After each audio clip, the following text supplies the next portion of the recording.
Rádio Rio de Janeiro, a emissora da Fraternidade, passa a apresentar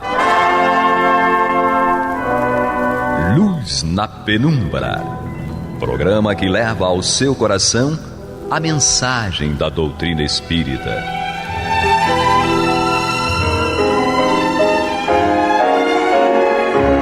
E com vocês, João Nogueira, para estudos de obras póstumas de Allan Kardec. Bem, meus queridos amigos e irmãos, aqui estamos nós de volta para esse estudo maravilhoso de obras póstumas. E hoje nós temos aqui o nosso Serginho para nos auxiliar, conversar um pouco conosco a respeito desse trecho do livro Obras Póstumas, esse estudo maravilhoso de Kardec. E estamos iniciando hoje manifestações visuais. E Kardec, lá no item 16, diz o seguinte: por sua natureza e em seu estado normal, o perispírito é invisível, tendo isso de comum com uma imensidade de fluidos que sabemos existir, mas que nunca vimos. Pode também, como alguns fluidos, sofrer modificações que o tornam perceptível à vista, quer por uma espécie de condensação, quer por uma mudança na disposição molecular. Pode mesmo adquirir as propriedades de um corpo sólido e tangível e retomar instantaneamente seu estado etéreo e invisível. É possível fazer-se ideia desse efeito pelo que acontece com o vapor, que passa do estado de invisibilidade ao estado brumoso, depois ao líquido, em seguida ao sólido e vice-versa. Esses diferentes estados do perispírito resultam da vontade do espírito e não de uma causa física exterior, como se dá com os gases. Quando um espírito aparece, é que ele põe seu perispírito no estado próprio a torná-lo visível. Entretanto, nem sempre basta a vontade para fazê-lo visível. É preciso, para que se opere a modificação do perispírito, o concurso de umas tantas circunstâncias que dele independem. É preciso, ao demais, que ao espírito seja permitido fazer-se visível a tal pessoa, permissão que nem sempre lhe é concedida, ou somente o é, em determinadas circunstâncias, por motivos que nos escapam. Outra propriedade do perispírito peculiar, essa é a sua natureza etérea, é a penetrabilidade. Matéria nenhuma lhe opõe obstáculo. Ele as atravessa todas, como a luz atravessa os corpos transparentes. Daí vem que não há como impedir que os espíritos entrem num recinto inteiramente fechado. Eles visitam o preso no cárcere tão facilmente como visitam a um que está no campo a trabalhar. Aí Kardec inicia esse trecho das manifestações dos espíritos, propriamente nas manifestações visuais, falando a respeito do perispírito. E ele, na sua condição normal, é invisível aos olhos humanos. E passa a ser visível aos olhos humanos dependendo da vontade do espírito comunicante e também da permissão que é dada àquele espírito de se mostrar, de aparecer, na verdade, tornando o seu perispírito visível àquele a quem ele quer que faça a visão, que tenha a visão. Então nós temos aí algumas condições que Kardec nos mostra para que haja essa visualização do espírito. E nós podemos dizer o seguinte: a mediunidade em si, ela é uma condição do corpo físico, ela não é uma condição do espírito nem do perispírito, ela está radicada no corpo físico. E esse corpo físico, ele consegue perceber ou não, e aí fica mais patente a visão de um espírito quando, voltando ao que Kardec disse, ele se faz aparecer, torna o seu perispírito visível, mas aquele que vê tem que ter uma condição mediúnica para que possa ter essa evidência e, além disso, ter a permissão para que essa evidência aconteça, né? Então, quando nós vemos que o médium ele tem essa condição no seu corpo físico, quer dizer que todos nós vemos os espíritos, porque nós vemos pela visão espiritual. Só que nós não percebemos essa imagem do espírito, né?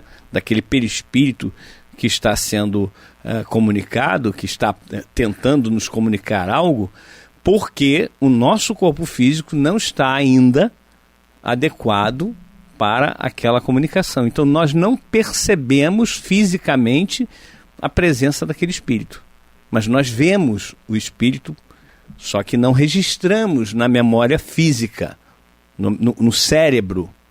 Então nós precisamos ter essa condição mediúnica no corpo físico para que possamos perceber os espíritos. A outra condição que Kardec fala é da penetrabilidade. Os espíritos eles não têm problema nenhum em penetrar nos ambientes. Qualquer lugar é lugar. Qual é a dificuldade do espírito em aparecer num determinado local? Exatamente a condição desse local, mas não fisicamente, espiritualmente.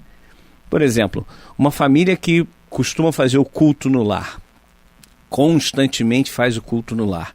E não digo aquele culto no lar de uma vez por semana, de uma determinada hora, e que muitas vezes nós fazemos de forma mecânica. Aquela coisa do compromisso. Ah, meu Deus, hoje tem culto. Ai, lá vou eu para o meu culto. Que coisa e tal. A gente fica naquela coisa, vou fazer o culto hoje, é uma obrigação. Não, o culto não deve ser uma obrigação. O culto deve ser algo muito natural, em que nós fazemos, por exemplo, ao iniciarmos alguma atividade, ao iniciarmos o dia, né? Pela manhã acordamos, vamos agradecer, vamos ler um trecho do Evangelho, vamos ler um trecho do Livro dos Espíritos, por exemplo, né? Ou um trecho de um livro desses do Emmanuel, Pão Nosso, Vinha de Luz, etc. E vamos fazer uma conversa. Se nós moramos sozinhos, ou se o parente não gosta, respeitemos também o parente que não gosta, e vamos fazer uma mentalização, vamos fazer uma conversa. Podemos conversar em voz alta. Porque Jesus disse que nós não estamos nunca sozinhos. Porque quando houverem 2 ou 3 reunidos em seu nome, ele estará ali no meio. E quando nós, que não estamos sozinhos, elevamos o pensamento a Deus, a Jesus, e nós começamos a conversar, sabemos que alguém está ali para nos ouvir, então nós vamos conversar sobre coisas muito boas, moralizantes. Quem é que pega o Evangelho de Jesus e começa a se utilizar de forma maléfica? Sabemos que houve muita gente que fez isso, se utilizou de certos trechos, deturparam o sentido daqueles trechos para poder se utilizar daquilo para ganhar poder, para poder controlar os outros irmãos. Não é? Isso sempre existiu, ainda nos dias de hoje existem, mas é importante que nós peguemos o Evangelho e possamos utilizá-lo para o nosso crescimento moral. Então, quando nós estamos fazendo isso, nós atraímos espíritos bons, espíritos benfazejos. E imagina que nós fazemos isso de manhã, de tarde e à noite. 5 minutinhos. Né? Nós vamos estar nesse ambiente onde nós fazemos normalmente o nosso culto, esses pensamentos, essas leituras, essas reflexões, vamos estar transformando aquele ambiente num ambiente positivo. Se logo depois, imagina, logo depois nós começamos a discutir com algum familiar nosso, começamos a tramar coisas negativas, começamos a fazer coisas que não são adequadas, né, àquele momento que nós acabamos de vivenciar com relação à espiritualidade, nós simplesmente vamos expulsar os espíritos bons dali e vão, claro, adentrar naquele ambiente espíritos ruins. Mas se nós mantemos aquele ambiente, ou a nossa casa de uma maneira geral, de forma a atrair sempre os bons espíritos e não atrair os maus espíritos, nós vamos realmente receber só a visita dos bons espíritos. Então é importante isso. É importante que a nossa conduta moral seja sempre uma conduta voltada para seguir o Evangelho de Jesus. Seja sempre uma conduta para nós atrairmos bons espíritos e para nós podermos sermos exemplos para esses espíritos que querem muitas vezes o nosso mal e chegam, observam-nos e falam, pensam, olha, ele realmente não é mais como era antigamente. Porque muitos desses espíritos vêm nos buscar para cobrar dívidas do passado. E aí quando nós nos mostramos o que nós somos agora, ou seja, transformados, não que nós sejamos bons espíritos, mas a gente já faz o esforço constante para, como diz Kardec, domar os nossos maus pendores. Então nós precisamos fazer isso constantemente para cada vez mais crescermos, cada vez mais atrairmos esses bons espíritos, cada vez mais termos companhias boas ao nosso lado e não ficarmos chorando porque nós estamos obsidiados e aí vamos procurar um centro espírita para tratar aquela obsessão, para nós sermos desobsediados. Depois que isso passa, porque acontece realmente a modificação daquele espírito, principalmente que está nos acompanhando, ele pode se afastar. Mas e depois? Se nós tornamos a repetir a nossa conduta. Então os bons espíritos penetram sim os ambientes, mas os maus também podem penetrar. E isso é que é muito importante para nós estarmos atentos e não cometermos esses equívocos. Nós vamos fazer um pequeno intervalo e voltamos já já. Você está ouvindo pela Rádio Rio de Janeiro o programa Luz na Penumbra, com estudos de obras póstumas na apresentação de João Nogueira. É isso aí, meus queridos amigos e irmãos, retornando, vamos ao item 17, onde Kardec diz o seguinte: as manifestações visuais ocorrem ordinariamente durante o sono, por meio dos sonhos, são as visões.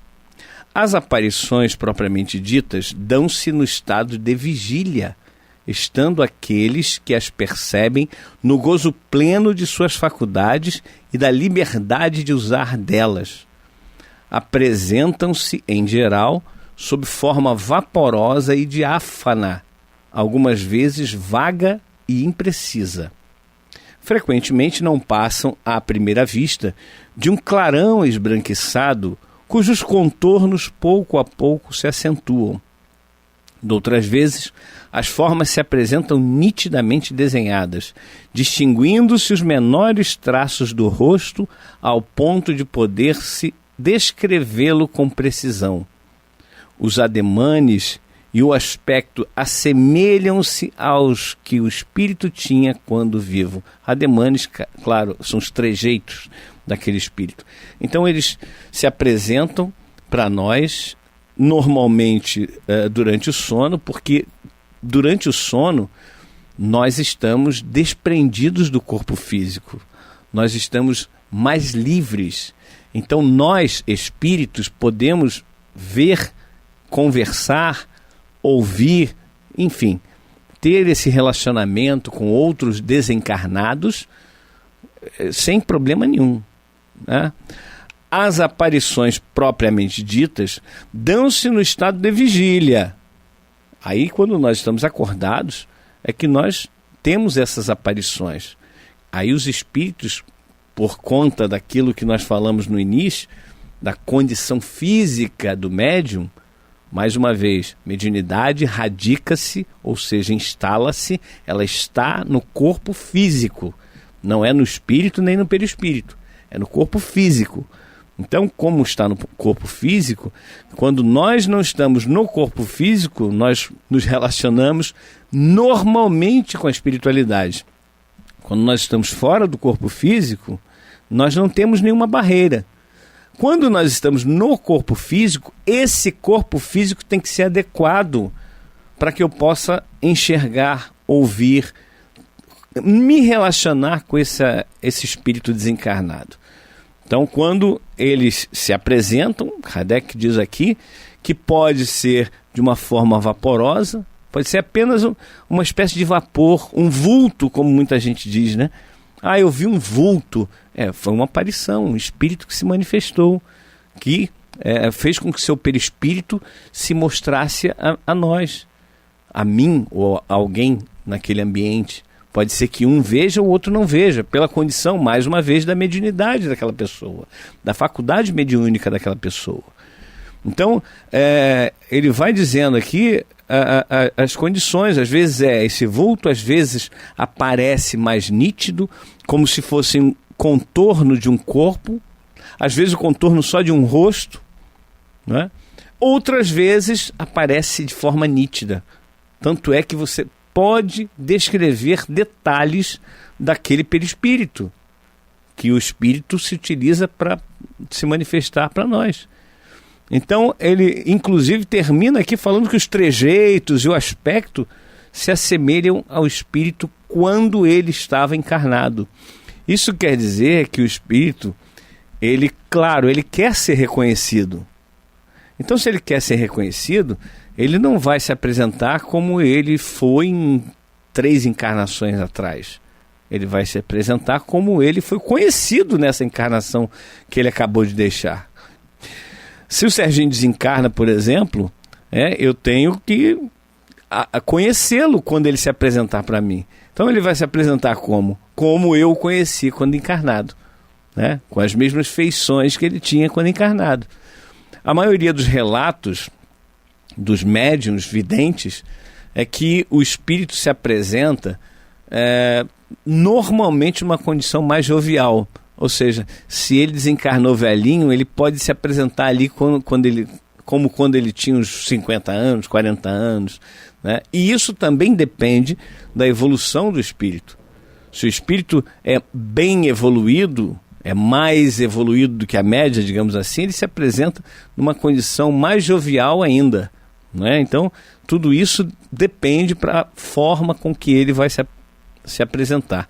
E aí, no item 18, Kardec diz assim: podendo assumir todas as aparências, o espírito se apresenta debaixo daquela que mais reconhecível o possa tornar, se quiser.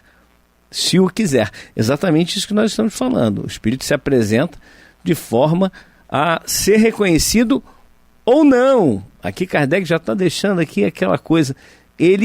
Se ele quiser ser reconhecido, ele vai se apresentar daquela forma que ele tinha, com a aparência que ele tinha quando encarnado. Se não, ele pode modificar a sua aparência. E aí também depende da evolução do espírito. Continuando Kardec. É assim que, embora como espírito nenhuma enfermidade corpórea lhe reste, ele se mostrará estropiado, coxo, ferido com cicatrizes, se isso for necessário é lhe comprovar a identidade. O mesmo se observa com relação ao traje. O dos espíritos que nada conservam das fraquezas terrenas, aquele de ordinário consta de amplos panos flutuantes e de uma cabeleira ondulante e graciosa.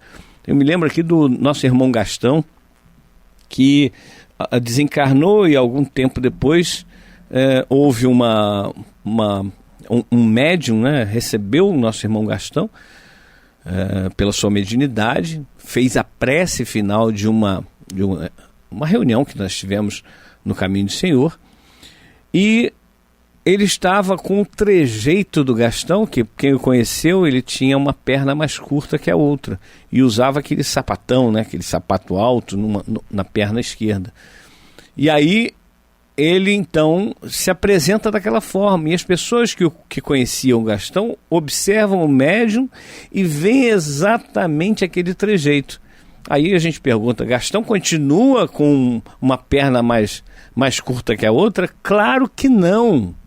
É óbvio que não. Nós sabemos agora que ele já está numa outra condição. O seu perispírito está perfeito, sem problema nenhum. Mas para ele se mostrar, para ele ser reconhecido, identificado, ele se apresentou dessa forma. Ele mediunizou o médium para que o médium se apresentasse daquela forma. Então vamos continuando aqui. A miúde, os espíritos se apresentam com os atributos característicos de sua elevação, como uma auréola, asas, os que podem ser considerados anjos, resplandecente aspecto luminoso, enquanto que outros trajam as que recordam suas ocupações terrestres. Assim, um guerreiro aparecerá com sua armadura, um sábio com livros, um assassino com um punhal, etc. A figura dos espíritos superiores é bela, nobre e serena. Os mais inferiores têm qualquer coisa de feroz e bestial e, por vezes, ainda mostram vestígios dos crimes que cometeram ou dos suplícios por que passaram, sendo-lhes essas aparências uma realidade, isto é, julgam-se quais aparecem, o que é para eles um castigo. Me lembro em várias reuniões mediúnicas, quando nós recebíamos lá irmãos assassinos, ou irmãos que desencarnaram, por exemplo, no incêndio, ou desencarnaram no acidente, ou ainda com um tiro, por exemplo, eles se apresentando com essas características. Os videntes enxergavam e descreviam o espírito daquela forma. Então, nós percebemos que os espíritos, claro, esses que se apresentam ainda com deformidades, mas que a gente sabe que são sofredores, esses irmãos estão numa condição inferior, estão numa condição de espíritos ainda que precisam aprender, precisam se equilibrar, precisam, como disse o Antônio no programa passado, aprender a amar. E esse é o objetivo. Tudo aquilo que nós estamos estudando aqui, por mais técnico que seja, e que pareça muito difícil, muito profundo, tudo isso é mecanismo, são todos mecanismos para nos ajudar ao principal objetivo da nossa encarnação, que é a evolução moral. Nós nos moralizarmos. Cada vez mais nós precisamos nos moralizar para que nós possamos estar, como dissemos anteriormente, estarmos mais próximos dos espíritos bons, com a proteção dos espíritos bons. Não adianta nada, meus irmãos, nós irmos à igreja, irmos ao centro espírita, fazermos o culto no lar, se nós somos resistentes à mudança íntima, à nossa reforma íntima. Nós precisamos entender que isso só vai fazer bem a nós mesmos e, claro, por consequência, aqueles que estão juntos de nós. Nós sabemos que quando nós melhoramos, nós somos melhores para os outros que nos rodeiam.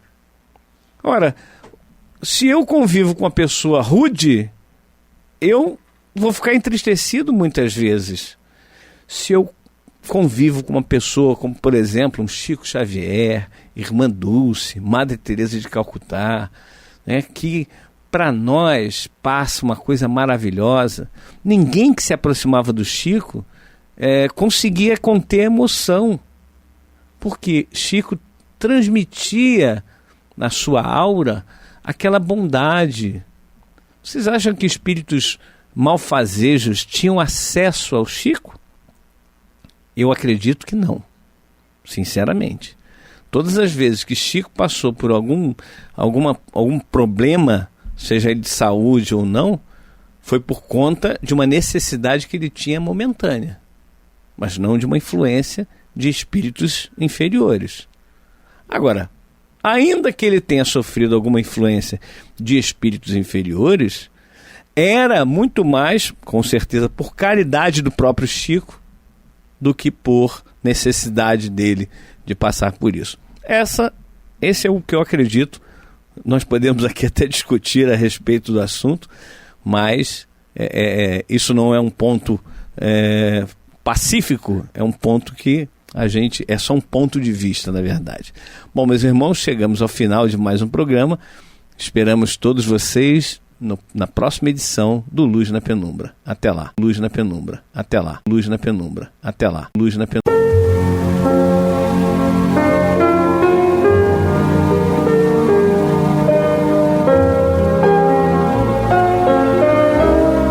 A Rádio Rio de Janeiro está levando ao seu lar e ao seu coração a mensagem consoladora da doutrina espírita, através do programa Luz na Penumbra. E agora com vocês, Marta Batista e Antônio de Pádua Barbosa.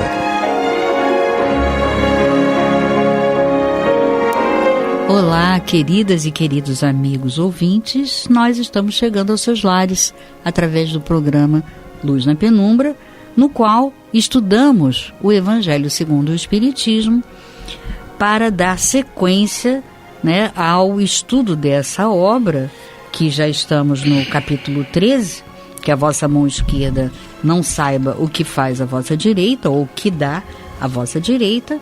Nós temos, como toda semana, o nosso estimado Antônio de Pádua, com os seus excelentes exemplos, eu gosto sempre de destacar isso, e vou dar um olá para ele e pedir que ele nos fale um pouco sobre este item que ele vai desenvolver hoje. É uma instrução dos Espíritos sobre a beneficência, e quem ditou foi São Vicente de Paulo. A mensagem chegou em Paris em 1858. Então nós já vimos, no último estudo, o que é a beneficência, a importância da beneficência, não só para aqueles que a recebem, mas sobretudo para nós, que a fazemos, quando conseguimos entendê-la, como ela realmente deve acontecer. E agora vamos ver uma outra nuance acerca da beneficência, trazida por São Vicente de Paulo. Então, vou dar um olá para o nosso querido Antônio e pedir que ele comece a refletir. E no suporte, na técnica, quem está nos amparando aqui é o nosso querido Cláudio Almeida. Olá, Antônio. Olá, Marta. Olá para todos. Realmente, vamos dar prosseguimento aqui ao estudo sobre a beneficência. Já estudamos a primeira mensagem no programa anterior de Adolfo, bispo de Alger, e agora esta mensagem de São Vicente de Paulo. Aqui na nota do tradutor tem uma pequeno histórico da vida de São Vicente de Paulo, que nós conhecemos como santo, igrejas em seu nome, hospitais, escolas em seu nome aqui no Brasil. Ele já é muito conhecido, mas muitas pessoas, assim como eu também não sabia, não temos conhecimento aqui dos detalhes da sua história. Então diz aqui a nota: São Vicente de Paulo, padre francês, ficou célebre pela caridade com que tratava os condenados, as crianças abandonadas e os camponeses ignorantes. Nasceu em Puy, perto de Das, departamento de Landes, em 1581, desencarnou em Paris em 1660. Foi um dos mais ilustres representantes do Renascimento católico do século XVII. Esteve durante alguns anos em poder dos piratas bárbaros. Fundou algumas congregações religiosas, entre elas a das crianças abandonadas. Destacou-se também, durante a guerra, por sua atuação junto à população das cidades de Picardia, Lorena e Champagne, quando, como verdadeiro apóstolo da caridade, tudo fez para diminuir-lhes o sofrimento. Então, ele tem autoridade bastante para nos mandar uma mensagem a respeito da beneficência. Vamos ver o que ele nos diz. Sede bons e caridosos. Essa é a chave dos céus que tendes em vossas mãos. Toda a felicidade eterna se encerra nessas palavras. Amai-vos uns aos outros. A alma só pode elevar-se nas regiões espirituais pelo devotamento ao próximo, e só encontra felicidade e consolação no exercício da caridade. Sede bons, amparai vossos irmãos, deixai de lado a horrível chaga do egoísmo. Cumprindo esse dever, o caminho da felicidade eterna deve abrir-se para vós. Aliás, quem dentre vós não sentiu seu coração saltar, sua alegria interior aumentar ao ouvir o relato de uma bela ação, de uma obra verdadeiramente caridosa? Se procurasseis apenas o prazer que uma boa ação proporciona, ficaríeis sempre no caminho do progresso espiritual. Os exemplos não vos faltam, o que falta é a boa vontade, que é rara. Observai multidão de homens de bem, dos quais a vossa história conserva piedosas lembranças. Então ele está nos lembrando aqui que nós temos exemplos na história. Claro que ele não está incluindo a si próprio, mas podemos incluí-lo também. Então, exemplo de várias pessoas boníssimas que se dedicaram à caridade. Estão mostrando para nós que não é algo tão difícil assim, desde que se tenha realmente boa vontade. Tem a vontade de fazer. Ele diz aqui que é coisa rara.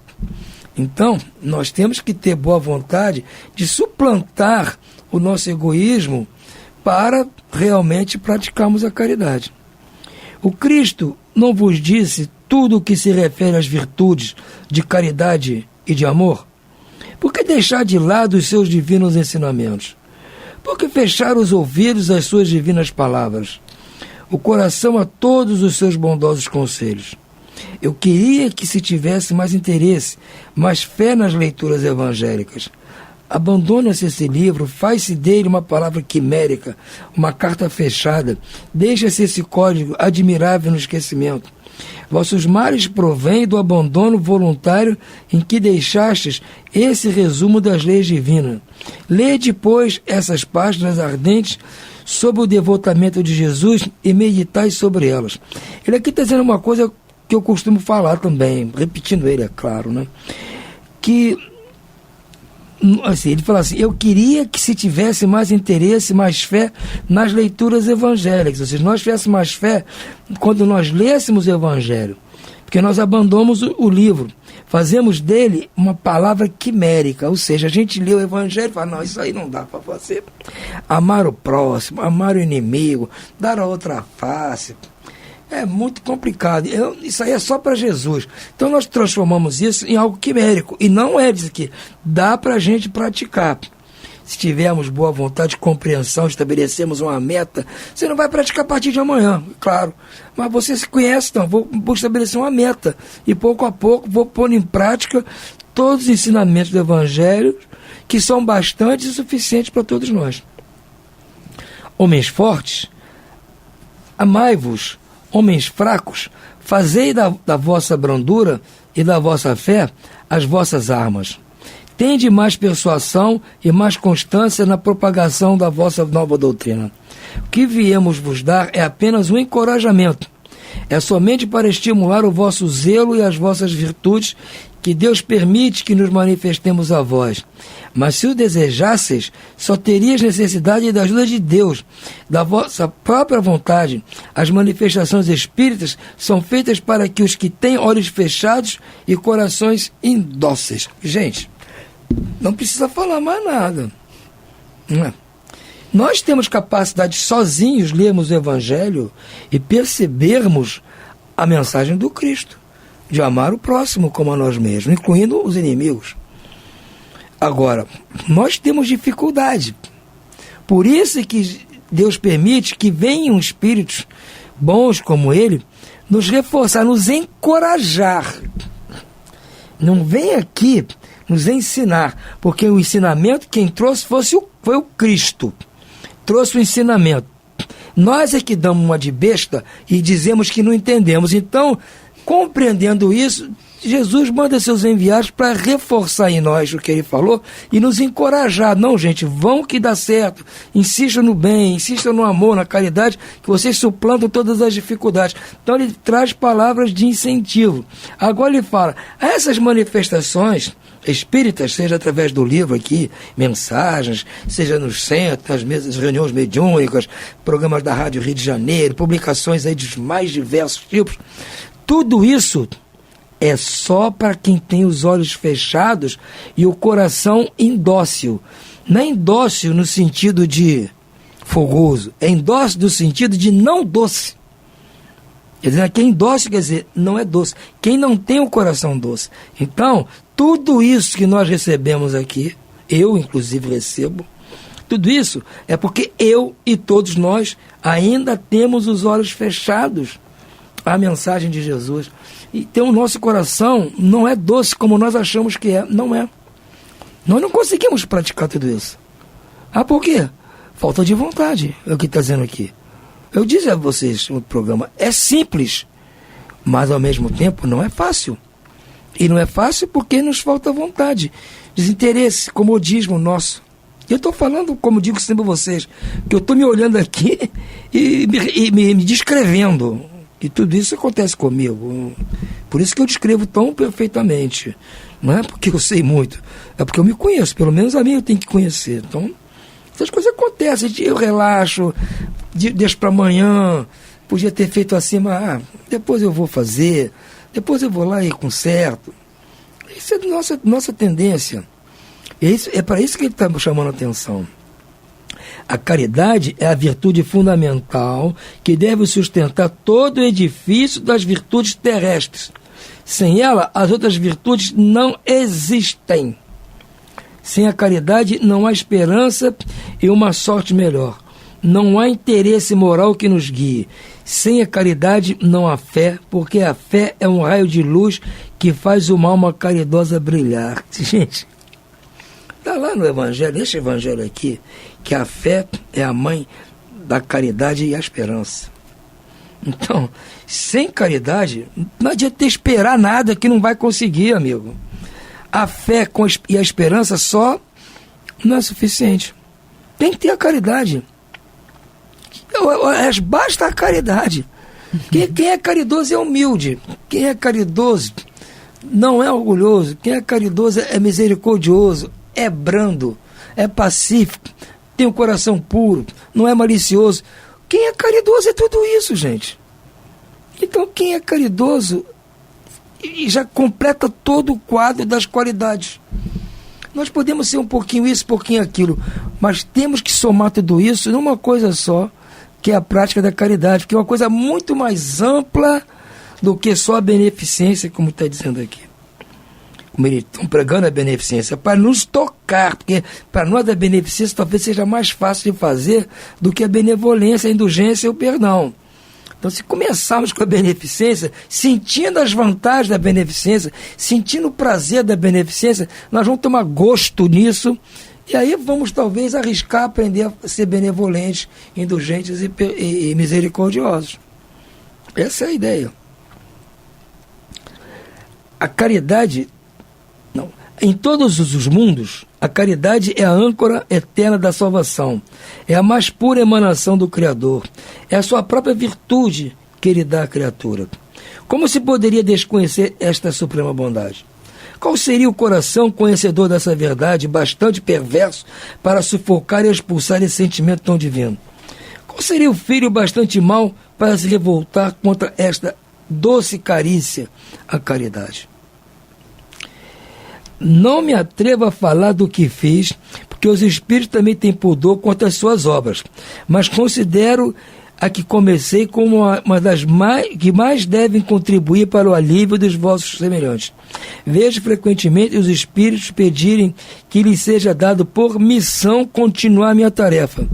Eu os vejo, meus ternos e queridos amigos, no seu piedoso e divino ministério.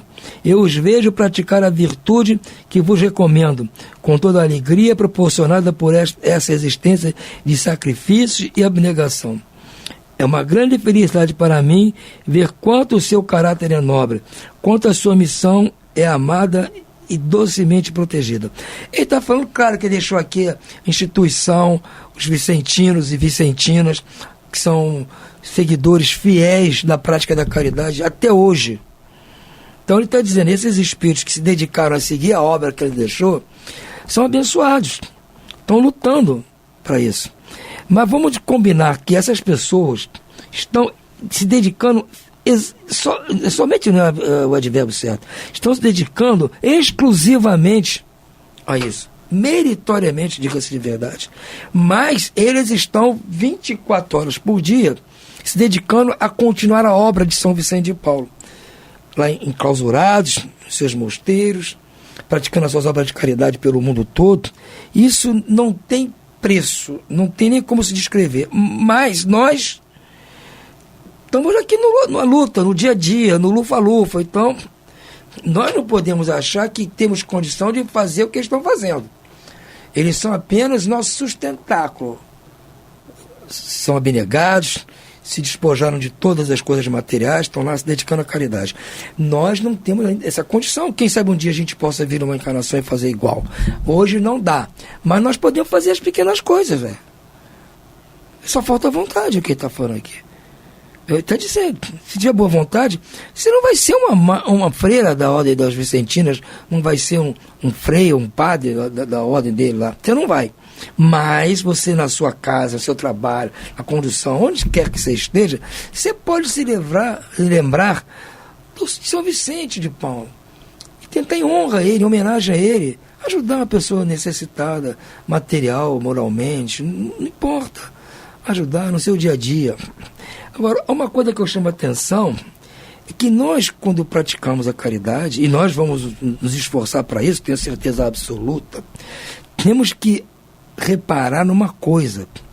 A tendência nossa, minha, de todo mundo, é quando pratica a caridade, está dando algo que a outra pessoa necessita.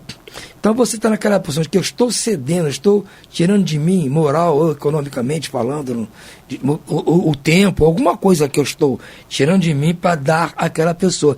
Então eu me ponho numa situação em que o vetor sai de mim para outra pessoa. Eu sou o agente que proporciona isso. Isso é aquele negócio aqui da mão esquerda, saber o que a direita faz. Mexe com o nosso ego, com a nossa vaidade e nos põe um saltinho alto nisso. Um degrauzinho acima, gente. Aí quando nós fazemos isso, nós estamos dificultando o nosso progresso para chegarmos ao verdadeiro amor e caridade. Porque nós temos que nos esforçar para nos colocarmos no mesmo paralelo que a outra pessoa. Temos que guardar no mesmo nível. Eu não estou dando nada demais, gente. Porque o que eu estou dando não é meu. Preste atenção. Eu estou aqui, recebi de Deus esta vida. Eu tenho muitas coisas boas nesta vida. Economicamente estou resolvido. Eu tenho saúde. Eu tenho tempo. Mas por que eu tenho tudo isso? Porque me foi dado. Então, se eu dedico a alguém, eu estou apenas sendo um intermediário. Essa pessoa é igualzinha a mim. Ela momentaneamente está carente de algo, de alguma coisa, mas ela é exatamente igual a mim. Ninguém pode duvidar que no futuro aconteça o contrário, que eu vou precisar dela para alguma coisa, nem que seja um amor para me ajudar que eu caí no chão, vem lá aquela mão, me levanta, alguma coisa posso precisar. Então eu não posso deixar esse sentimento que acontece com todo mundo, comigo, com vocês, com todo mundo. Na hora de praticar caridade, sempre sente aquela elevaçãozinha, aquele nívelzinho maior. Nós temos que ficar naquela direção leste-oeste, não norte-sul.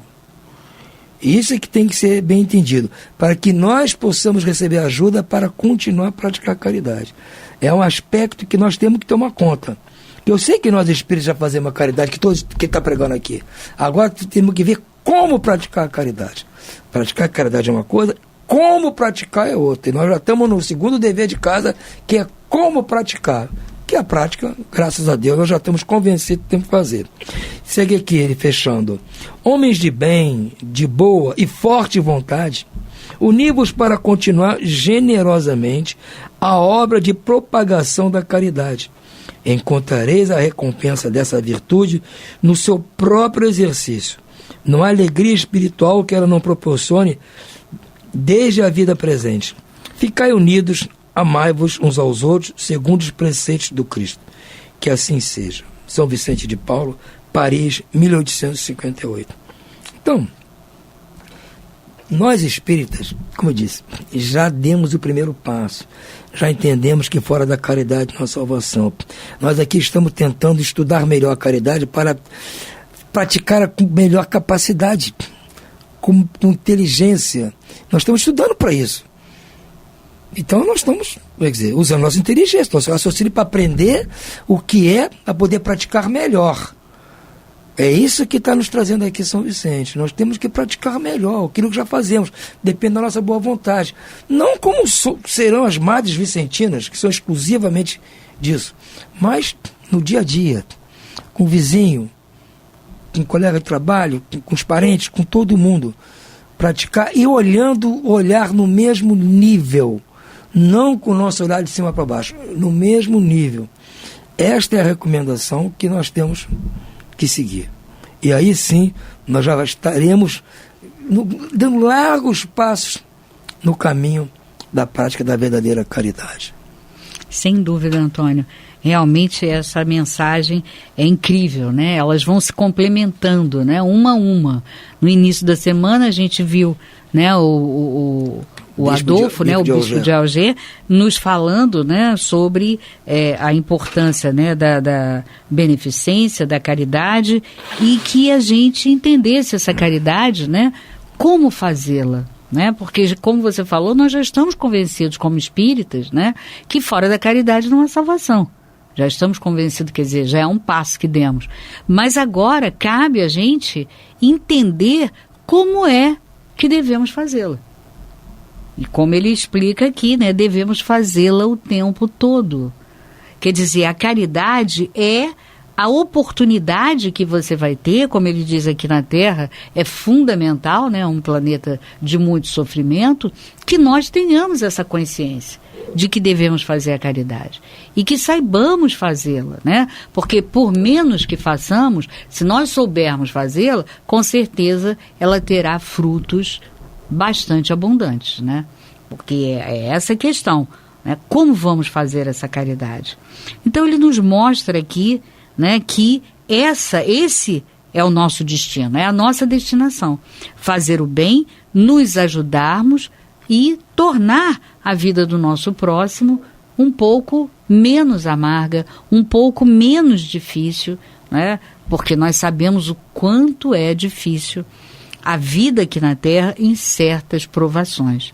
E a provação, não só a provação daquele que tem a dificuldade, a carência material, mas até mesmo, como o Antônio destacou, né, no início da semana, quando nós estávamos na outra mensagem, que muitas vezes uma pessoa que é rica, mas que vai morrer sozinha, não tem ninguém por ela.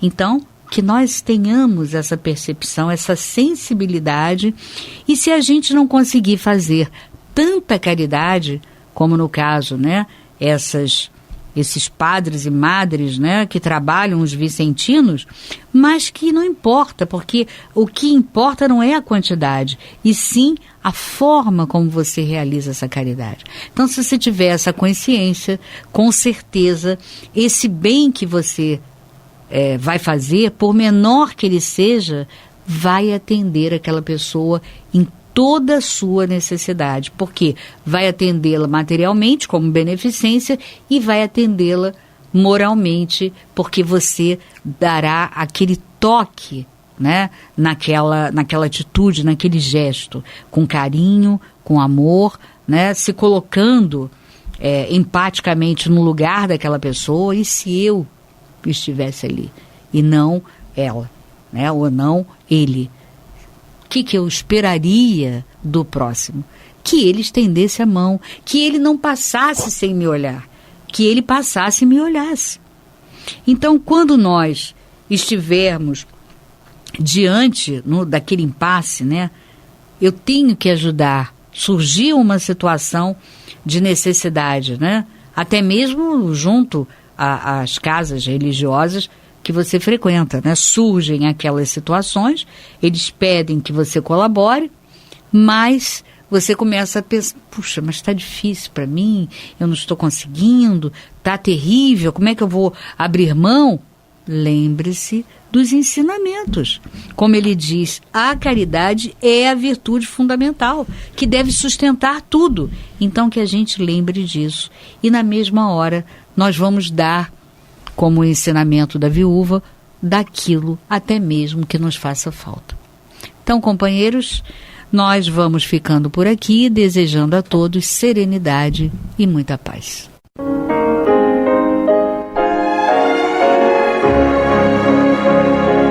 E vamos ouvir agora a prece de encerramento de nosso programa, na voz de Geraldo de Aquino. Jesus, dá-nos coragem para a luta, piedade para os insultos e misericórdia para as injustiças e ingratidões. Limpa nossa alma de inveja e ambições mesquinhas, de ódio e de vingança o nosso caminho. e que dentro em pouco, ao recolher-nos de novo ao calor do nosso leito, para que o sono nos dê a paz e o esquecimento das tristezas humanas, possamos sentir, Senhor, no mais íntimo de nosso ser, a doçura indefinível do Teu amor e a grandeza incomparável da Tua divina presença. Que assim seja.